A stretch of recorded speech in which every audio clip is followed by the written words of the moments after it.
Hey everyone, so we're back with another NBA offseason grade, and today we're going to be doing the Sacramento Kings. Did they do good this offseason? Did they do bad? Are they going to be a playoff team or not? So let's get started. So first up, headline moves and roster strategy. Re-signed Doug McDermott to a 1-year, $3.6 million deal. Keeps elite three-point shooting around the core, 43.6% from deep last season. Signed Drew Eubanks, center, as front-court size, rim protection, and hustle energy off the bench. Acquired Šarić, as you see, from via trade, stretch big who provides shooting and playmaking, replaces Jonas Valanciunas in the rotation. Signed Dennis Schröder, 3-year, $45 million deal, fill starting point guard role after De'Aaron Fox departure, veteran playmaker who brings speed and playoff experience. Two-way and rookie signing, added Isaiah Stevens, Daquan Plowden, I'll say his last name, Clifford, and Maxime Raynaud. My apologies, some of these names are hard to pronounce. To bolster depth and young and youth development. So let's talk about this. So I like the fact that you bring Doug McDermott, a veteran who definitely is a really good three-point shooter. Yes, he's not the flashiest like a Ray Allen type, but he does provide really good three-point shooting when needed. Drew Eubanks, I like him. I'm not a big fan of him, but I like the fact that you bring him to replace, some key, stuff that you need help in that bench area. But I like the fact that he does bring hustle and energy off the bench, and his size and rim protection does a whole lot. Now, Sark, people are going to say, well, why did they get him? He's really not that good, yada yada. To be honest, I like the fact that, yes, he is not as good as Jonas, but he still does provide help when needed. Now, as for Dennis Schröder, 3-year, $45 million deal is not bad. It's really not that bad for him because he does help. If you see him last year with Detroit, he wanted Detroit to do well. He tried everything he can on the defensive side, but also on the offensive side of the ball. And I like the fact that, him replacing Fox, yes, he's not as good as Fox, but he does help. But 3-year, $45 million deal for a guy who does, what you need him to do, not bad, not bad. And then a two-way and rookie signing, we're not really going to go into that, like I say in every single video. We're going to wait until later on in the NBA season, and we'll give you guys my thought on each of those players, because Summer League and even before Summer League is totally different compared to when it's the real deal NBA season, since you're versing guys who are 10 times better than those guys, and also have improved their talent not that much. So now let's go on to front office and management shakeup.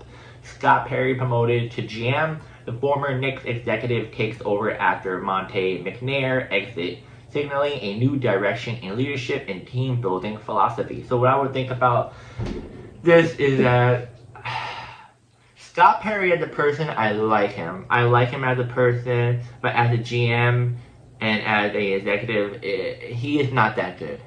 He is not that good. I know before he was with the Knicks, he did help.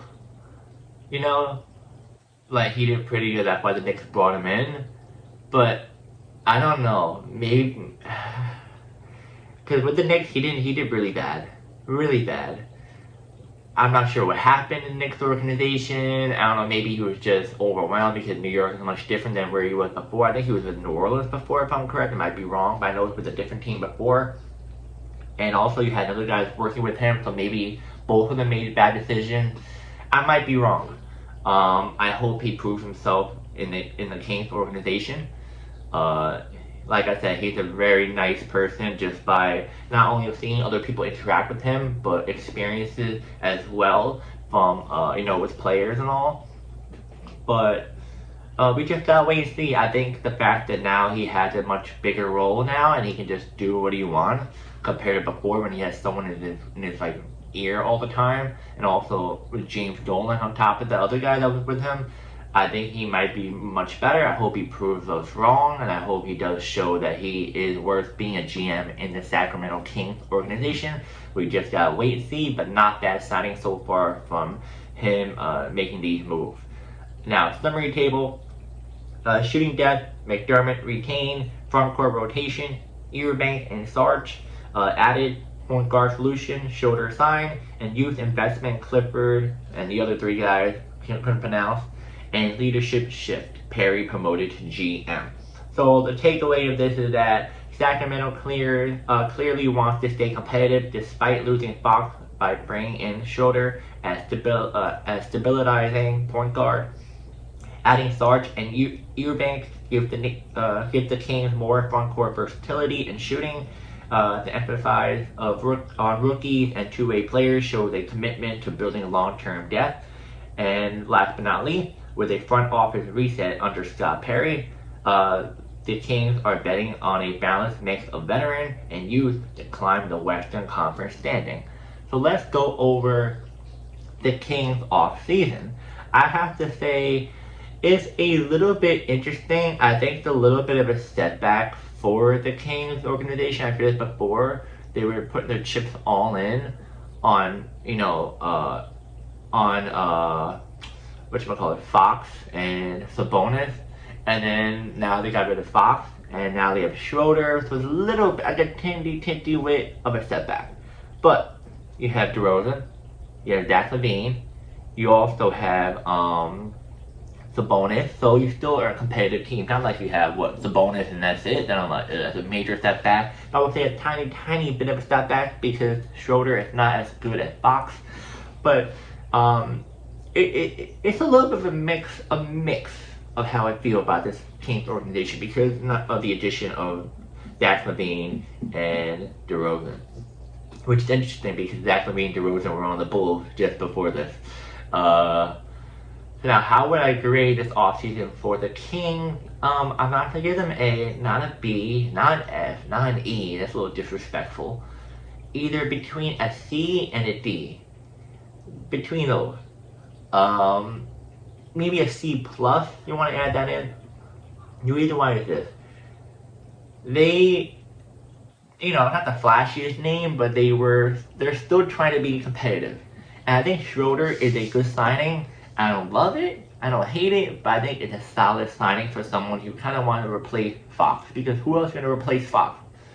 He's like the only good guard that you could afford. Because the Kings aren't a big market team. They can't afford a big name player.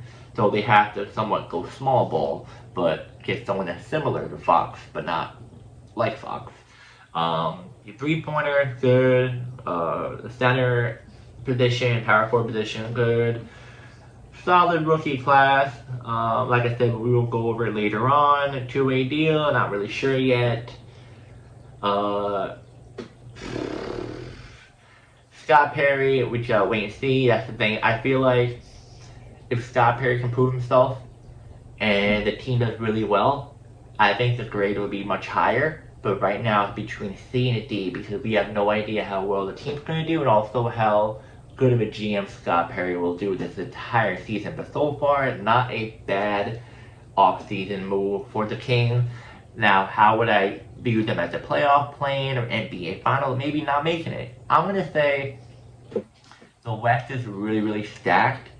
But just by having, like I said, Zach LaVine, DeMar DeRozan, Sabonis, Schröder, some other pieces in there, I feel like they can be a playing team playoff. I'm kind of pushing it because I can't really trust Zach LaVine and DeRozan sometimes. I mean, DeRozan I can somewhat trust more than Zach LaVine, but I don't know. I can't. I really can't. You may think I'm like, bro, what are you talking about? They're really good players. Yes, but if you see them with the Bulls, I don't know. It just felt off for me. But you may be like, yo, that's the Bulls. That's the coaches, play calls. Players are different over there. It might be different over the Kings, which I get it. But that's why I'm saying a C or a D, because I'm not really sure what's going to go on and how their role is going to be on how well they're going to do this season for the Kings. So, yeah, they're going to be a playing team at most. The West is too stacked. I can't put them in playoff because I can't trust those two guys as much yet. But they're playing team right now. I cannot see them as not making it because they're they have some talent. They have some talent on that squad. So, but yeah, guys, let me know in the comments. Do you think the Kings are going to be a playoff team, playing team, not making it, or NBA Finals? If you think NBA Finals, let me know. That's crazy. And also, how would you grade their offseason? A, being good, or S, being bad, or somewhere in the middle? And I'll see you guys in the next video.